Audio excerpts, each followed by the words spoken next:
काल महाविकास आघाडीनं निवडणूक आयोगाला भेट घेऊन या मतदार यादीतील घोळासंदर्भात तक्रारी केल्यानंतर अनेक जण आता पुढे येतात.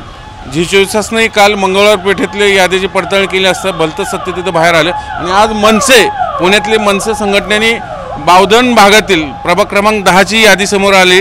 त्यात दुबार नावं आहेतच, पण काही कन्नड काही गुजराती नावं आणि एका शासकीय अधिकारी प्रशासकीय अधिकाऱ्याचं नाव 2-3दा आलेलं आहे. म्हणजे ओमप्रकाश बकोरिया इथले अतिरिक्त आयुक्त राहिलेले आहेत. ते आता तिकडं मेळाचे प्रमुख पण आहेत, म्हणजे जी शासकीय संस्था आहे सनदी अधिकारी आहेत आणि प्लस एक नाव 4दा असं. मग घोळ काय असावेत किती असेल सुरुवात तुमच्यापासून करू. मला सांगा कुठली यादी काय घोळ आहे जरा दाखवा प्रेक्षकांना. साहेब हे दाखवा असं इकडे दाखवा. प्रभाग क्रमांक 10ची यादी आहे आणि प्रभाग क्रमांक 10 मध्ये खडकवासला, भोरवेल्ला आणि कोथरूड असे विधानसभा मतदारसंघाचा भाग येतो. त्यामध्ये खडकवासलाचे मतदारसंघातली जो भाग येतो त्यामध्ये गुजराती नाव असं आलेलं आहे मतदाराचं. आणि गुजराती भ्रम क्रमांक 6 असल्यामुळे असू शकतं ना. नाही, पण जे आपल्याला महाराष्ट्रामध्ये मराठीत जे याद्या यायला पाहिजेत, ज्या समजायला पाहिजेत, नागरिकांना समजायला पाहिजेत, BLOला समजायला पाहिजेत, महाराष्ट्र शासनाला ते अभिप्रेत मराठीतच हवंय. दुसरी गोष्ट इथे कन्नड नाव आहे, याचं नावही वाचता येत नाही, याचा पत्ताही वाचता येत नाही, फक्त वय आणि तिथलं हे लिहिलेलं आहे, फक्त घर क्रमांक पण नाही. हे खडकवासला मतदारसंघातलं आहे, बावधन. म्हणजे पुण्यात काही अमराठी भाषिक असणं स्वाभाविक आहे, कारण पुणे आता मेट्रोपॉलिटन सिटी आहे. पण त्यांनी फॉर्म क्रमांक 6 हा त्यांच्या मातृभाषेत भरल्यामुळे हा घोळ असावा कदाचित. बरोबर आहे. बरोबर कदाचित. पण त्याच्यामध्येही तुम्ही त्यानंतर ट्रान्सलेट करून, कारण जो BLO त्यांच्याकडे जाणार आहे त्याला ते नाव वाचता येणार नाही आहे की ते नाव कन्नडमध्ये असल्यामुळे ते जर मराठीत त्यांनी ट्रान्सलेट करून यादीमध्ये जर समाविष्ट केला तर मग हा घोळ पण दिसणार नाही आहे. कारण ते जर BLOनी त्याच्यामध्ये ते नाव चेक केलं तर निदान त्याच्यामध्ये घर क्रमांक पण नाही आहे, मग कसं शोधणार BLO. दुसरी गोष्ट अशी की हे माझ्याकडे बरीचशी नावं अशी आहे की ती बरीचशी नावं अशी आहेत की ती 4 वेळा आहे. म्हणजे हे जर आचार्य सीताबाई राम आहे ना, हे 4 वेळा नाव आहे. म्हणजे 211च्या विधानसभा मतदारसंघामध्ये 137 नंबरच्या यादीला 716 नंबरला आहे, हा त्यांचा इपिक नंबर आहे. तसाच 210 मध्ये सुद्धा 196 नंबरच्या यादीला 1309 सिरियल नंबरला आहे, हा त्यांचा इपिक नंबर आहे. मतदाराचं नाव आचार्य सीताबाई राम. म्हणजे दुबारच्या ऐवजी 4 वेळा झाला. हो, 4 वेळा झालेला आहे आणि त्यांचे फोटो पण समान आहे. आता कशामुळे झालं तर ते मागणी काय तुमची, कुठला मतदारसंघ हा?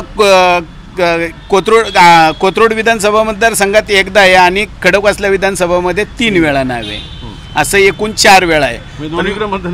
हो करू शकतात ना, का नाही करू शकत. पण सर्वात महत्त्वाचं म्हणजे ही 4 वेळा नाव आहे तर BLOनी प्रत्यक्ष त्या व्यक्तीपर्यंत जायला पाहिजे, त्या व्यक्तीला विचारलं पाहिजे की तुमचं ज्या ठिकाणी नाव ठेवायचं ते एक सांगा, इतर ठिकाणी आता हरकती सूचना सुरू आहेत, तुम्ही घेणार काय सगळं? हो, 100% हरकती तर घेणार. तुम्ही एक प्रभाग क्रमांक 10 निवडलाय जो 3 मतदारसंघात विधानसभा त्याच्यात येतो. काय काय घोळ आहेत? आणखीन एक शासकीय अधिकाऱ्याचं नाव पण आले, जरा दाखव प्रेक्षकांना. इकडे कॅमेरा समोर असं दाखवतो. तुम्ही जर बघितलं तर हा एक प्रभाग आम्ही निवडला आहे पुणे शहरातला. महाराष्ट्र नवनिर्माण सेना 41 प्रभागामध्ये अशा प्रकारचं काम करते, परंतु एका प्रभागामध्ये निवडण्यामागचं कारण त्याच्यामध्ये 3 विधानसभा मतदारसंघ येतात आणि ह्या 3 विधानसभा मतदारसंघामध्ये आम्ही ज्यावेळेस त्या यादीची तपासणी करत होतो त्यावेळेस आमच्या असं लक्षात आलं की एका प्रभागामध्ये साधारणतः 1158 नावं दुबार आम्हाला दिसली. या 1158 किती लोकसंख्येपैकी अंदाजे? साधारणतः 80,000 मतदारांपैकी 2,000, काही ठिकाणी 2,000 आहेत, काही ठिकाणी 2,500 आहेत. इथे 1158 रेशो जर काढला किंवा 5-10% होतं इथे. हो, 5-10% होतं. तर अशा पद्धतीने ही 5 ते 10% दुबार नावं आहेत, ही दुबार नावं वगळली गेली पाहिजेत. याच्यामध्ये आम्ही अभ्यास करत असताना आमच्या असं निदर्शनास झालं की जे आपल्या पुणे महानगरपालिकेचे अतिरिक्त आयुक्त होते ओमप्रकाश बकोरिया, यांचं नाव जर तुम्ही बघितलं तर हे बघा, इथे तुम्हाला ओमप्रकाश बकोरिया म्हणून आहे, जे आता मेळाचे मला वाटतं संचालक आता मेळाचे संचालक आहेत. आता यांचं नाव जर तुम्ही बघितलं तर हे खडकवासला मतदारसंघामध्ये आहे या खडकवासला मतदारसंघानंतर त्यांचं तुम्ही दुसरं नाव जर बघितलं दुसरं नाव कुठे तर ते त्यांचं तुम्हाला भोर मतदारसंघामध्ये त्यांचं नाव दिसेल. अरे बापरे, भोर मध्ये कसं काय गेले? तिकडे पत्ता काय दाखवला? नाही, तिथे पत्ता बावधनचाच आहे. भोर मध्ये कसं काय? भोरमध्ये कारण बुद्रुक बोरमध्ये बावधनचा काही भाग हा भोर विधानसभा मतदारसंघामध्ये येतो, वरच्या बावधनचा काही भाग हा खडकवासला विधानसभा मतदारसंघामध्ये येतो, बावधनच्या काही याद्या हा कोथरूड विधानसभा मतदारसंघात सुद्धा येतात.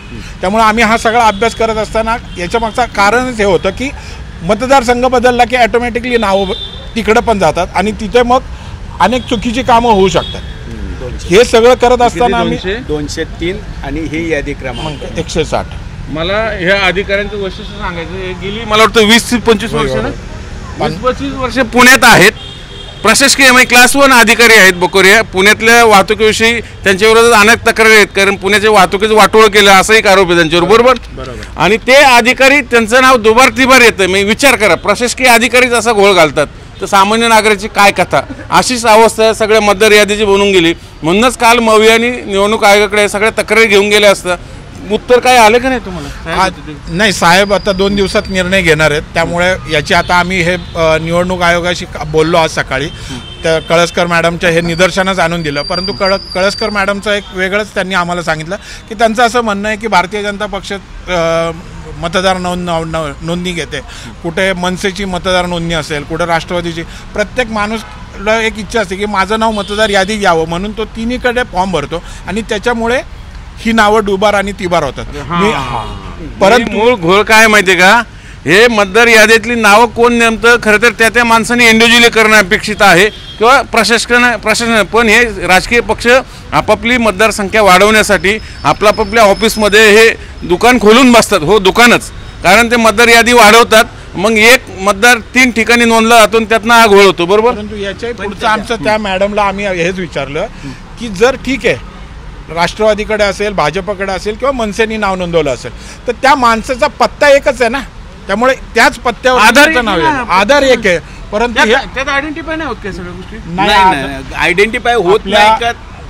भारताच होते, कारण आपल्या भारताची एक हे शोकांतिका आहे खरं. भारत देशामध्ये निवडणूक आपल्याकडे आधार कार्ड हे सगळीकडे लिंक होतं, परंतु आपल्या मतदार यादीला इपिक नंबरला आपल्या लिंक होत नाही. हे आव्हान मला वाटतं आव्हान केलंय, आम्ही आव्हान केलंय की तुम्ही आयोगाने केलं, पण प्रॅक्टिकली ते होत नाही ना, ऐच्छिक नाही. हा, ऐच्छिक कंपल्शन. तर हे जर कंपल्शन झालं तर ऑटोमॅटिकली तुमची ही जी काय दुबार तिबार आहेत ना, हे सगळे वगळले जातील, तुमची मयत नावं कमी होतील. या सगळ्या गोष्टीला कारणीभूत कोण असेल तर हा निवडणूक आयोगाचा गलथान कारभार आहे.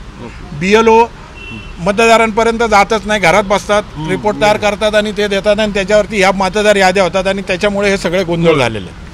सर्वात महत्त्वाचं म्हणजे सर की सर्वात महत्त्वाचं म्हणजे आधार कार्डला आधार कार्ड क्रमांक असतो, पॅनला पॅन क्रमांक असतो, तसा मतदार कार्डाला इपिक नंबर असतो. आता जर आपल्याला आधार कार्डला जर नंबर नसेल तर ते ग्राह्य धरतील का कुठे? तर नाही धरणार. तसंच पॅनला नंबर नसेल तर ग्राह्य धरतील का? नाही. मग आता माझ्याकडे अशी खडकवासला विधानसभा मतदारसंघामध्ये 143 नंबरची यादी आहे की ज्याला इपिक नंबरच नाही आहे. अरे बापरे. मग तर इपिक नंबर नाही तर हे ग्राह्य धरतील का? यांचं वोटिंग ग्राह्य धरणार का? किंवा ही लोक वोटिंगला येणार, मग त्यांना तुम्ही वोटिंग करून देणार का? मग नंबर नाही. एवढे मोठे गोंधळ. आणि इतर जरी पक्षांनी जरी त्यांची नोंदणी करून घेतली तरी माझं असं मत आहे की आयोगाने त्याच्यामध्ये नाव घेताना किंवा एवढे अद्ययावत सॉफ्टवेअर आलेले आहेत ते एकच नाव घ्यावं, बाकीचे डिलिशन करावी. तुमचं नाव? माझं नाव राजेंद्र वेडे पाटील, मी विभाग सचिव आहे कोथरूड विधानसभेला. आणि ह्याच्यावरती अजून बरेचसे तक्रार करणार सगळ्या? हो, नक्की केली आहे. आणि ही सगळी तुम्ही ऑफिशियल सगळं करणार? हे सगळे मनसेचे कार्यकर्ते आहेत. मग राजसाहेबांनीच खरं तर आता सांगितलेले तुमच्या मतदारसंघातले हे बूथ क्रमांक घेऊन हे सगळे मतदार यादीतले घोळ बाहेर काढा. ही सुरुवात आहे. मला वाटतं त्यातनंच हे सगळे अनेक गमती हे बाहेर येत आहेत. म्हणून आयोगाने आत्ता सध्या हरकती सूचना मागवलेल्या आहेत. मी तर सगळ्यांना विनंती करेल डायरेक्ट आयोगाकडे तक्रार करा, कशी नावं कमी होत नाहीत बघूया. व्हिडिओ जर्नलिस्ट विकी कांबळेसह चंद्रकांत पुंदे, जे मीडिया, पुणे.